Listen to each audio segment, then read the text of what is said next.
We're still a few days away from the Super 8s and the business end of the tournament, but match number 27 is a virtual knockout. Bangladesh and the Netherlands will fight it out in what will be the first game at Kingstown St. Vincent. We look ahead to that game on Maruti Suzuki Arena presents ESPN Cricinfo Timeout, powered by Dish TV Watcher. Anil Kumble with me, and I'm going to get Anil's thoughts in just a second, but I think it's fair to see what the mood is if you're a Bangladesh fan, if you're an active Bangladesh cricketer. So shall we ask Tamim Iqbal first, Anil, how he's feeling after what was a heartbreaking, disappointing finish to the game against South Africa. But Tamim, what are the emotions like on the eve of what can I say is a must-win virtual knockout game? No, it was quite hard. Not for me, I think for the whole country. I think everybody still haven't got out of that game yet. It was disappointing. We had the game till I'll probably say 17th, 18th over, but unfortunately we couldn't finish. And this is not the first time that we have seen it from Bangladesh.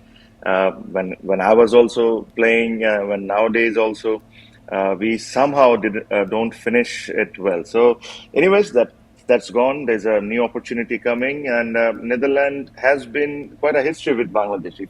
If you see the last T20s, two T20s.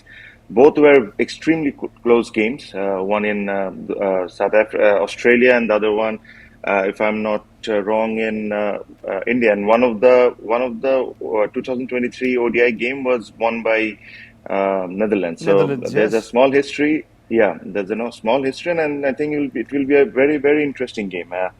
And I will like to believe whatever information that I have regarding the venue. In St. Vincent, the wicket might suit Bangladesh because they have better spinners, and the wicket, whatever information I have received from their local players, will be on a slower side. Yeah, they'd welcome that. After difficult conditions in the US, you go here, and if their spinners come into play, you like what you see of Bangladesh's spinners? Oh yes, of course. Great Shakib is still there, bowling his 4 overs, and then Rishad has been very impressive. He gets a bit of bounce, he bowls at a good pace, he has really good control, and he gets the ball to turn. I think he ticks all the boxes for a young spinner. It's only his first major international outing, and whatever I've seen of him, he's been very impressive. So yeah, I think Bangladesh certainly have the edge over Netherlands. It's a small ground. I mean, St. Vincent is a small ground. Matches last was played 10, 11 years ago. Yes. So yes, you will still have to assess the conditions. I think Bangladesh certainly have the upper hand in terms of the quality that they have. But like Tamim mentioned, Netherlands are a good side. We have seen that. They ran South Africa close, and they won't let Bangladesh just take it easy. So it will be a close game for sure. Yeah, recently, fresh enough memories of the Netherlands having beaten the Bangladesh side, as Tamim Iqbal mentions, in the ODI World Cup, and a number of these Dutch players were part of that. The point that you mentioned Shakib and Rishad. We've seen Adam Zampa. We've seen Akil Hussain. Spinners are coming into play in the West Indies. Does that put Bangladesh in a significant advantage? Certainly, because of not just the bowling, but also their batters used to playing spin. So that's something that I think it will certainly favour Bangladesh, except for a couple of batters like Hriday and Liton Das and Mahmudullah towards the back end. The other batters haven't really got into their own. So maybe this is one opportunity where the wicket will be slow. It will be probably like how you see in Dhaka. So very similar conditions, and yeah, I think the batters will certainly get better in this game, and the conditions will suit them. So the spinners certainly will play a major role for Bangladesh, but I feel the batters also will come on their own. Yeah. Big game, they need their big player to stand up. Now, we almost assume, Tamim, that Shakib the bowler will play a bigger part, even though he's gone wicketless so far and bowled just the 4 overs in the opening games. From what you're telling us, we're almost certain Shakib the bowler will come to the party. Shakib the batter, he's going through a lean patch. I'm going to put you in a position that you enjoyed for so many years with a close friend and teammate. What is Tamim's advice to Shakib? I think more than my advice, I think he has seen this kind of lean patch in his career before. I think he has a lot of experience, and I'm pretty sure that he will come out good. He has been a very, very big player for Bangladesh. He has done a lot of good things. He has achieved a lot individually.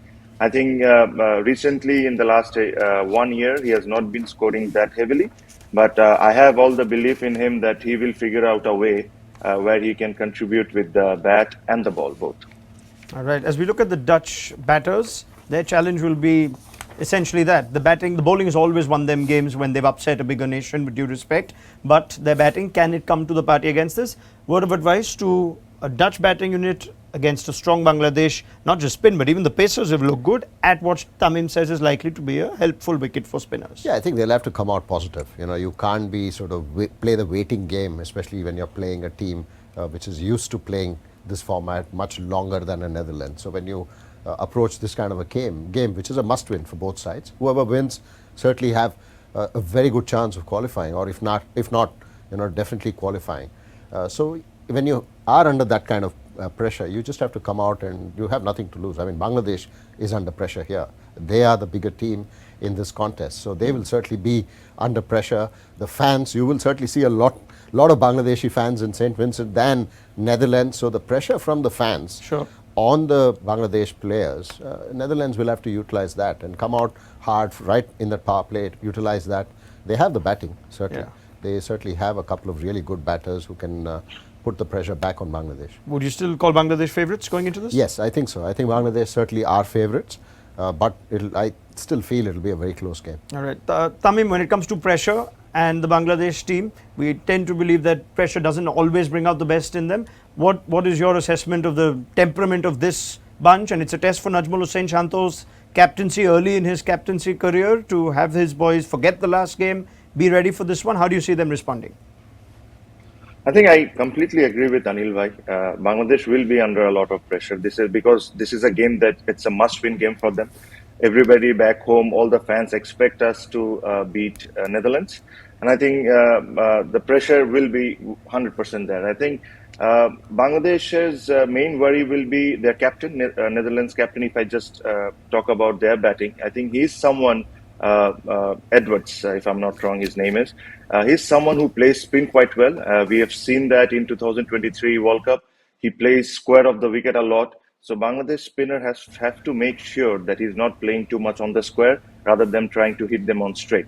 And if he's hitting you straight, then Bangladesh spinners are winning. So he will be the key for Netherlands. And regarding Najmul Hussain Shanto, I think apart from his batting, he's been not scoring runs, but his captaincy has been on point. If you see both the games against Sri Lanka, against South Africa, the change-up that he did, all those fielding positions, he has been doing a decent job. Mind you, he's a fantastic batter as well. I hope that he comes out and starts scoring runs for his team. All right. One worry, please. one worry, just to add to that, one worry is how much of that leg by that went for 4 will linger on still in a discussion in the Bangladesh dressing room, because we have seen that Sri Lanka have spoken a lot about the conditions, about hotels, about travel. So that certainly has affected Sri Lankan team. Yeah, it's not easy when you come for a World Cup. You get sometimes the rub of the green, sometimes you don't. Yeah. But it's a World Cup. You have to set aside all of that and then come in and do what you are capable of. So that's something that I think Bangladesh will have to think. Yeah, if they can't dwell on that now. You can't dwell on that. Yeah, you have to let it go and then come in and say, okay, this is a fresh game. Let's start fresh. All right. Anil Kumble still says Bangladesh favorites. I agree with you. Yes, please. Sorry. Yeah, I agree with you, Anil bhai, because this topic will be forever, especially on Facebook and on fans. But cricketers should understand, I'm pretty sure Bangladesh knows this.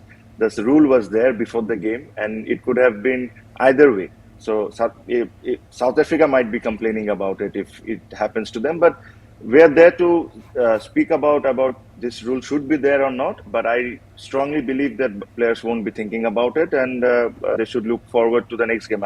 You correctly said that if players are thinking about it, if the management is speaking about it, it's going to be a disadvantage for Bangladesh. All right. Tamim, Iqbal, Anil Kumble, thank you very much. Who knows, poetically, maybe Bangladesh will benefit from that rub of the green in what is a very important game. Never take the Dutch lightly. Bangladesh versus Netherlands. This was our build-up on Maruti Suzuki Arena presents ESPN Cricinfo Timeout, powered by Dish TV. Watch out. Introducing the epic new Swift. Time to go swifting. Watcho app पे देखो एक OTT के दाम पे सारे OTT शान से। Watch